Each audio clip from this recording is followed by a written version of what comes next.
All right, let's turn our attention to UFC 243. It happens less than 2 weeks from now in Melbourne, Australia. One of the big fights on the card involves Dan Hooker versus this man, Raging Al, back in his familiar spot. There he is. How are you, Al? Long time. Been a while, right? It's been a while. I thought you forgot about me or something. Never. I don't know. Never. No. I'm just playing. But I'm looking forward to UFC 243 in Australia. I've been training hard. I'm leaving on Saturday, so I appreciate you getting me on the show before I leave. Yes. Time difference, but I had to been waking up early to come on. Not that I wouldn't have done it, of course, for the I know. show, but I know. I appreciate it. it's great how things work out. I appreciate it. This is a big fight, and what's interesting about it is Dan Hooker looked really good in his last fight, and he's somewhat of a rising star. And afterwards, he said, I want anyone on that card. I just want to fight with my good pal, Israel Adesanya. And within seconds, you were the guy who said, yeah, me. I want to go to Australia. I want to fight in front of 50,000 or so people. I want to fight the local-ish guy. I know he's from New Zealand, but that's a lot closer than Long Island. Why were you so intrigued by this fight? Why did you want it? Well, first, he said my name somewhere. Did he? Said my name Beforehand? Yeah. What's that? Beforehand, he said it? Before the interview in the cage? No. After the interview, I think it was the interview in the back, like right after they go to the back and do the interview. Okay. So I'm almost. Yeah, I wouldn't just like, that's more like me calling him out. So I don't think that's how it went down. I'm pretty sure he said my name, and then I looked on Twitter and someone had tagged me in something, and I was like, all right. He said he wanted to fight me in Australia, and I don't think he really thought I was going to just say yes like that. And it's just, hey, you want to fight me in Australia? I'll give you exactly what you want. You guys called me out. I said yes. That's it. The UFC kind of thought I was joking too.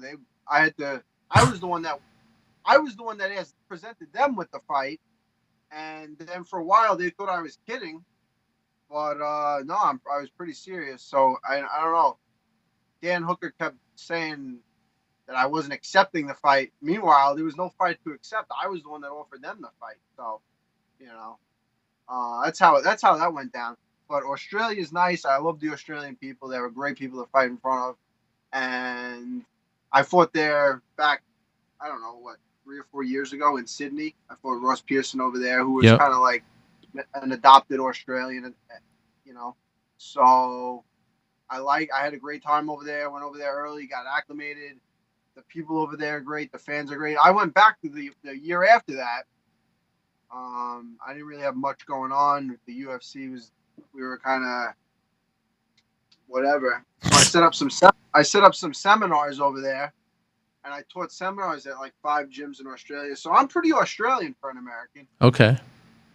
And I think that it would be interesting to see how the crowd reacts to us. I'm sure the New Zealanders will be coming over in flocks to see this one, but I think me and the Australians are pretty cool. Oh, you think that you're gonna be cheered more than he is, because the New Zealanders are gonna be like the enemies on that card because it's Whitaker versus Adesanya. You're the fan favorite in this fight, contrary to popular belief.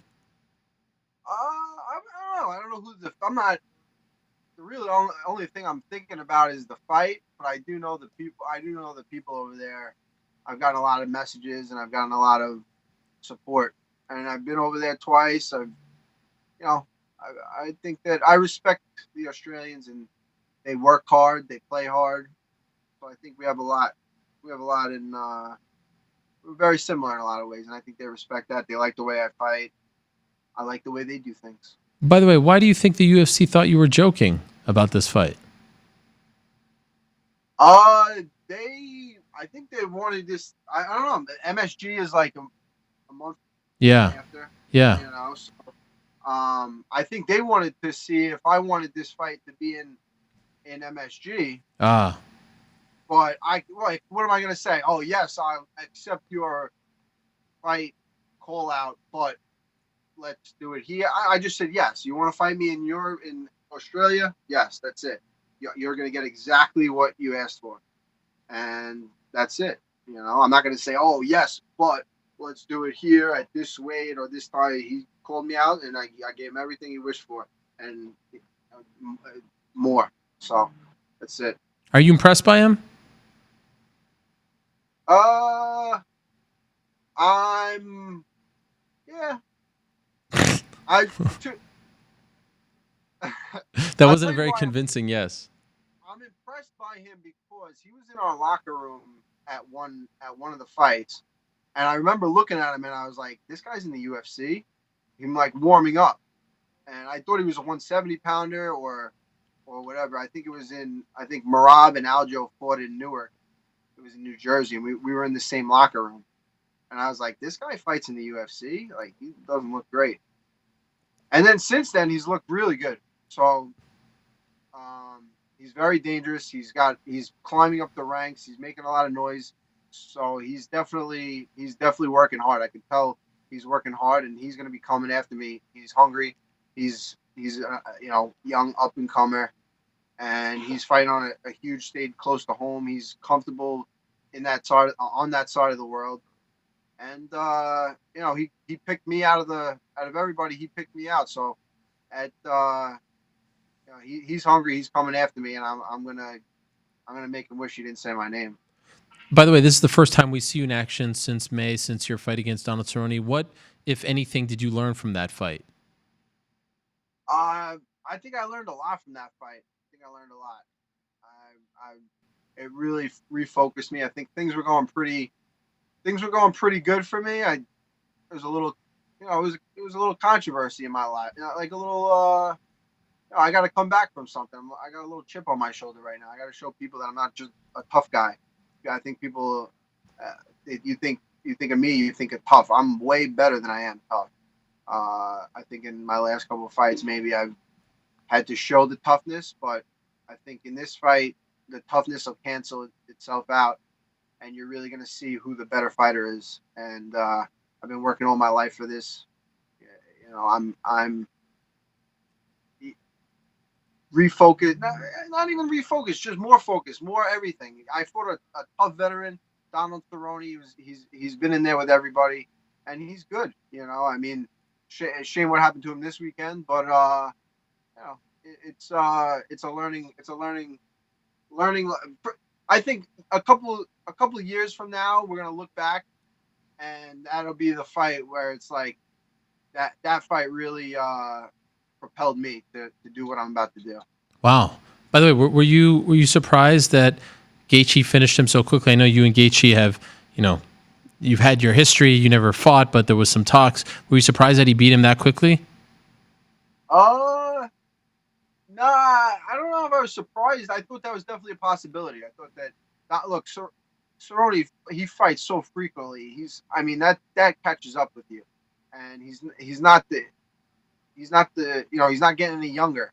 I thought that might play a factor in my fight, and it didn't really look like it. It didn't feel like it did for sure.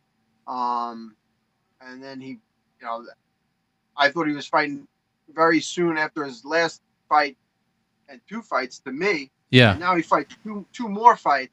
So I mean, it's gotta catch up to you at some point. Gaethje's a fast starter. He comes out quick, and he's been knocking people out. So I think that if it was gonna go one of maybe two or three ways, that was probably one of the top ways that it was gonna go. You know. Yeah, and but by the way, when you speaking of fights that have happened recently, 2 weekends ago was the Khabib fight.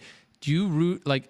I know you're probably not rooting for one guy or the other, but like, do you just root? I feel like you root for him to finish guys so that you could say like, I went the distance. Like even though you didn't win the fight, and some might say that he says it's one sided. You went the distance on 24 hours notice, so I feel like that's a small feather in your cap. Do you actually think about that as you're watching these fights? Like, all right. I just want him to finish it early so I could say that I went the distance with him on 24 hours notice. I think I just want him to keep winning. Keep doing what he's doing. He basically tells you exactly what he's gonna do to everybody, and that's what he does. So, yeah, no, I'm happy that he keeps winning, and my goal is to get it. I want to win that. This is the first step to getting back towards that title shot. This fight against Dan Hooker in Australia, this is step one. And no matter who it is that has the belt when I get to it, You know, I'm gonna I'm gonna win that belt, and I hope that it's gonna be Khabib that's still the champion when I get to it, because I really need to run that one back.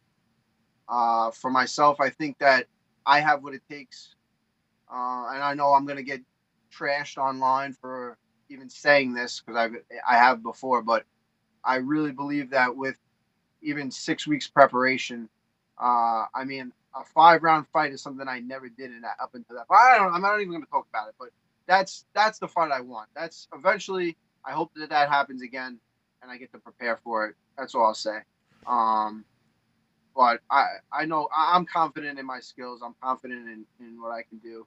And look, you're only as good as your last fight. So right now, people think I'm just a tough guy, and um, I'm working very, very, very, very hard to show you all the other things that I'm good at. It seems like, you're fairly active. You're getting right back in there. Things are going well, right? Like there's not a lot of turmoil. There's not a lot of problems. I feel like we're on a nice little run here.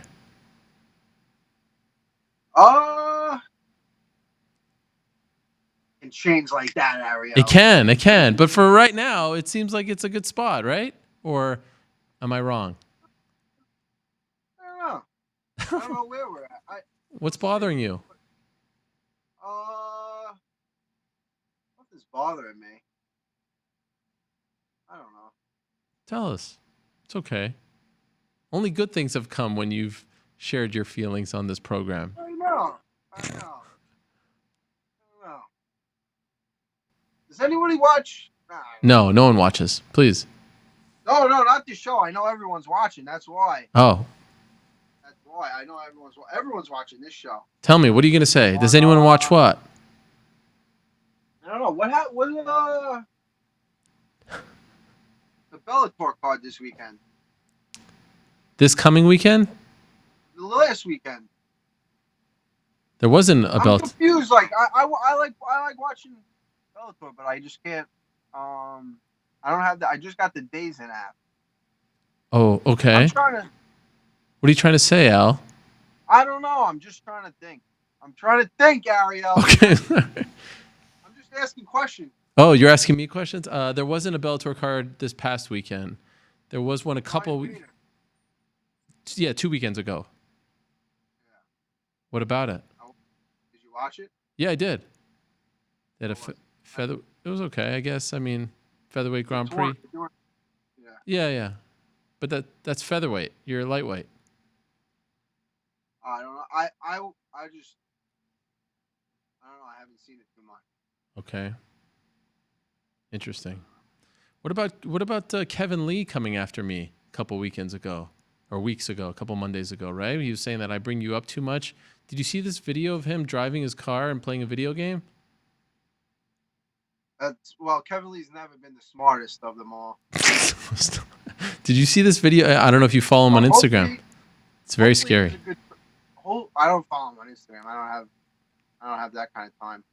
But yeah, hopefully he's a good driver, because he ain't too smart. And if he's playing a video game while he's driving, hopefully he's a good driver. But yeah, I did see the interview where he came after you and he brought up my name. I don't know, man. That guy's shot. He's talking about look. It's just like you can tell that he's never going to be good because of his little attitude, the way he sees things. Like, no one gives a shit about him coming down to lightweight. He's like, you know what? Khabib impressed me this week, and I'm going to come down to lightweight, and I think I can help out George St. Pierre in case they fight. Like, bro, shut the fuck up. No one even cares. Like, is that guy kidding? That guy's nuts. And I never would have brought him up if you didn't bring him up right now. But holy shit, that guy's fucking shot. I don't know. He just needs like a brain transplant. That's the only way he'll become a good fighter, because he's just not. He really just isn't.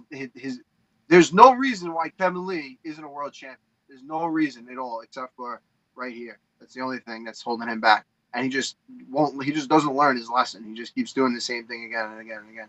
So that's like, I don't know.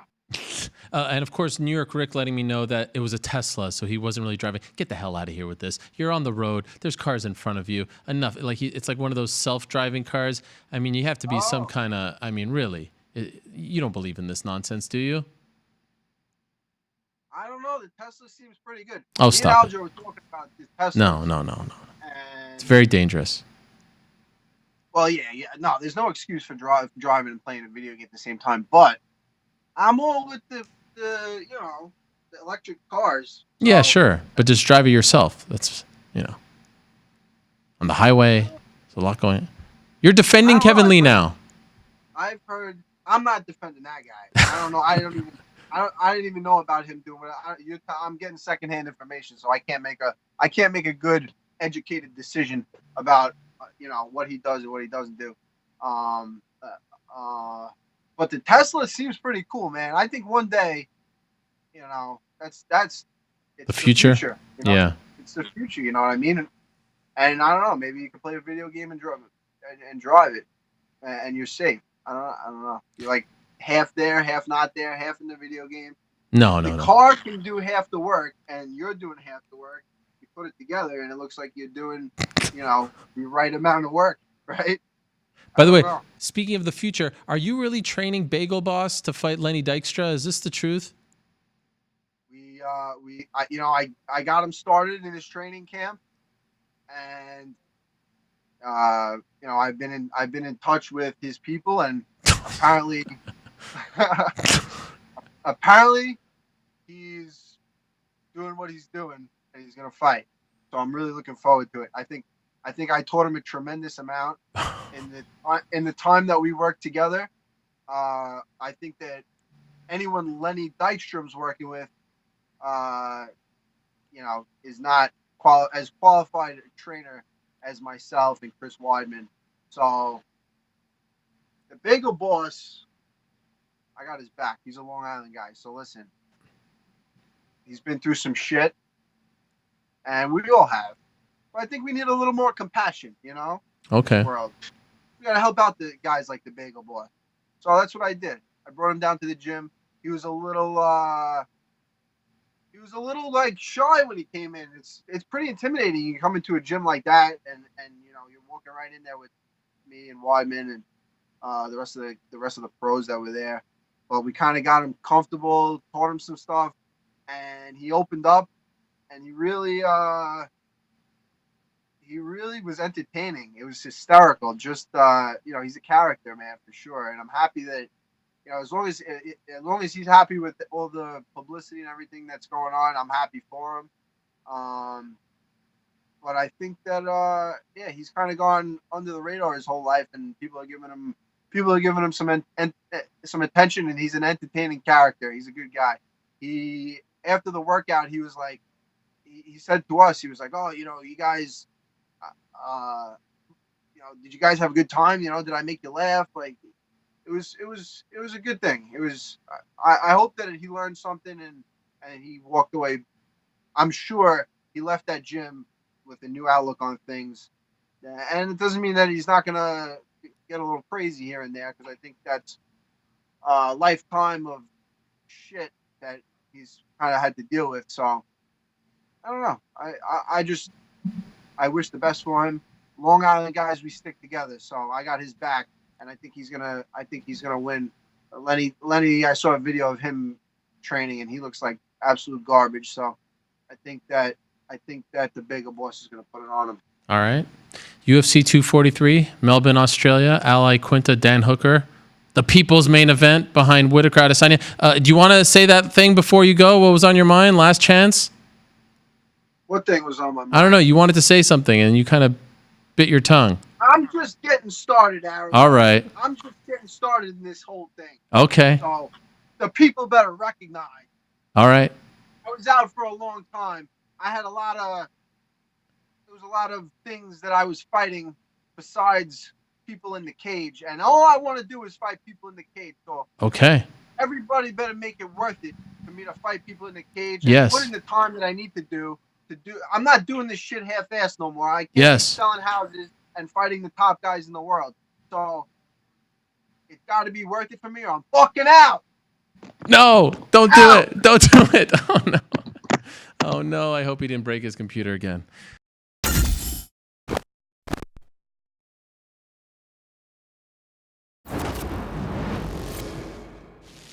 Hello, everyone. It's Ariel Helwani. I just came here to thank you for watching our ESPN YouTube channel. It's the best. You know what else is the best? The ESPN app. You can get highlights, analysis, all that stuff and more. And if you want premium content and live streaming sports, there's only one place for all of that. It's ESPN Plus.